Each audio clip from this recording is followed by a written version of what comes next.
Method 1. Checking with Password Manager on Android. Start by opening the Settings app on your Android phone. Now, scroll down and tap on Google. Then go into Manage your Google account. Once you're there, swipe over to the Security tab.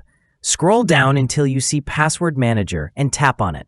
Here, you'll find a list of all the passwords your phone has saved for different accounts. Look for the one labeled Google or Gmail. Tap on it. Your phone will ask you to verify it's really you, using your fingerprint, PIN, or screen lock. After that, just tap the little eye icon and your Gmail password will be revealed.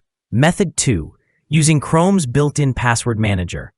If you're using Google Chrome, open the browser on your phone or computer. Tap the three dots in the top right corner, then choose Settings. Next, tap on Password Manager. It might also be under Autofill depending on your version. Here, Chrome shows all the passwords it has saved for you. Scroll until you spot your Gmail account and tap on it. To see the password, tap the eye icon next to the hidden password.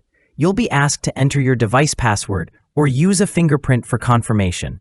Once you do that, your Gmail password will show up right there on the screen. I hope this video was helpful. Don't forget to like and subscribe to my channel for more tech tutorials. Thanks for watching.